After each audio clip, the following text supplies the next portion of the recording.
Chris is with us in Atlanta, Georgia. Hi, Chris. Welcome to the Dave Ramsey Show. Hi, Dave. How are you doing? Better than I deserve. What's up?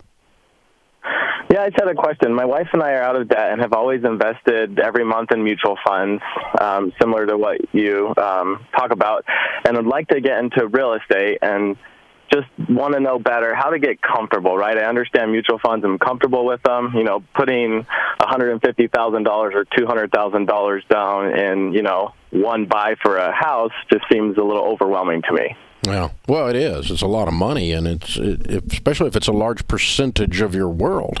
If it's a high percentage of your net worth going into that is nerve-wracking, which makes you, it makes you just slow down and be very, very wise about it. And so typically there's two kinds of fear.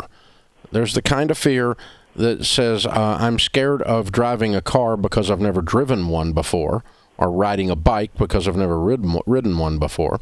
And that's a kind of fear that says, the more knowledge I have, the less fear I'm going to have.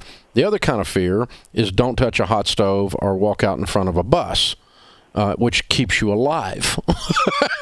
Yeah. You're not going to get over that kind of fear because you shouldn't. It's keeping you from harm. But not understanding a mutual fund so you don't put money into it is a knowledge-based or lack of knowledge-based fear, and the same thing with you with the real estate. So the way to overcome it is just spend time studying and spend time looking at deals, and don't be in a hurry. And don't let anybody pressure you, and don't let anybody roll their eyes that you don't know what you're doing. You're the guy standing there with the freaking money. So you just take your time. The money in real estate investing, when you get ready to buy a house as your first rental at real estate investment, money in real estate is made primarily at the buy. Okay. So you want to... So would you work with an agent to teach you how to do fine. that, or just... That'd be fine, okay. But I wouldn't rely exclusively on them.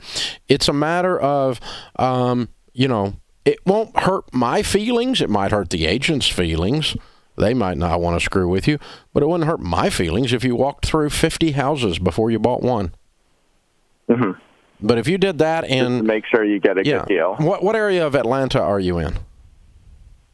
We're kind of in the north suburbs. Like what, Alpharetta or? Yeah, kind of the Alpharetta, Roswell area. Yeah, okay. All right, cool. So, if you looked at 50 houses over the next 3 years, that's an exaggeration. But versus what you know today, if you looked at the numbers, looked at the comparable sales, looked at the price per square foot, looked at what they're renting for, look at what types of rentals people are looking for, 1 bedroom, 2 bedroom, 3 bedroom, 5 bedroom in your area, you look at all these different things, then you, in a sense, are making a non-purchase decision on a whole bunch of properties, but you get very, very familiar with the numbers. And they just start to leak out of your eyes and your ears at that point. Versus right now, part of the fear comes, you just don't know the numbers. But if you can walk up to a house and go, houses in this area going for $235 a foot, this idiot's asking $400, I'm wasting my time. But you looked at 40 of them, and you know that. You don't even have to look it up on the computer. You don't have to have the pull comps. You don't have to do anything because you've internalized the information by doing due diligence. And so what you've got to do is look at a bunch of different things. Now, I'm saying 50 and I'm saying 2 years. It doesn't take that many, but I'm saying all of that to make my point that the more knowledge you have of that house over there, I've looked at 6 just like it. They all rented for $1,200, and the only way this deal works is if it rents for $1,400, so this deal doesn't work. And you can just say that in your head because you have the base knowledge from having kicked the tires a bunch. Does that make sense? Yeah, that does make sense. And is there a certain percentage, or that's something you just learn, like, hey, percentage of price value that you want to build a rent for? I try to buy a house on residential, and I try to buy all our property this way, it's very difficult in a market that's this hot. I'll go ahead and tell you up front. And I haven't bought a property in a while because we're building a large office building, and that concrete hole's taking all my money. But when we were buying property, the last time we bought property, which was a few years back, our formula is we try to buy it for 70% of what we think the actual retail value is. Which also means you're gonna make a lot of people mad with low offers, and it's like a specialty of mine. I'm not trying to make you mad. I got money, but I can close by Friday. But if you can buy a $200,000 house for $140,000, you can make this work.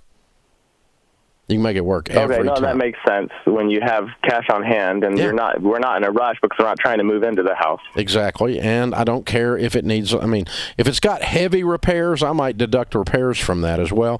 But if I got to run a coat of paint through it, some carpet, and tear the bushes out, that's okay. I'm spend $5 or $10 $10,000 on it, whatever. But if you got $150,000 when everything's done in a property that's worth $200,000, most properties, you just poke around. It changes from market to market. But you're generally going to find about 1% a month of value. So a $200,000 house typically around $2,000 a month in rent.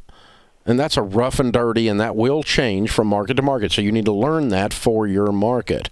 Sometimes they'll run at a factor higher than that.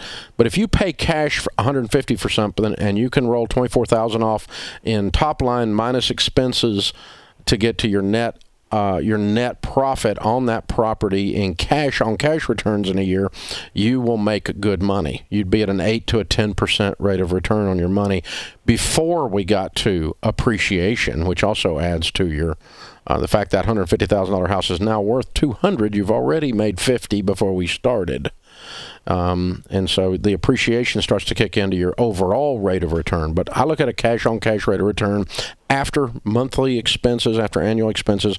I want to be in that 8 to 10 range, and that under 80% of value, 70% is what I aim for on a residential property. A single family will typically get me there. Is that logical?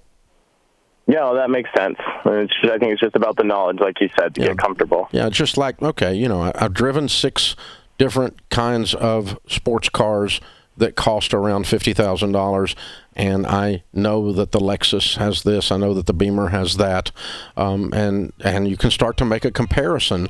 But until you went and got in them and drove them, and looked at the horsepower and the chassis, the suspensions, the technology available on them, until you've done some shopping, you don't know if you're getting a good deal on the one you're looking at.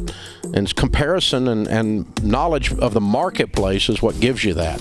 And I do that in anything I'm buying. I just become an expert on it, and I wear people out for a while until I get my knowledge base up.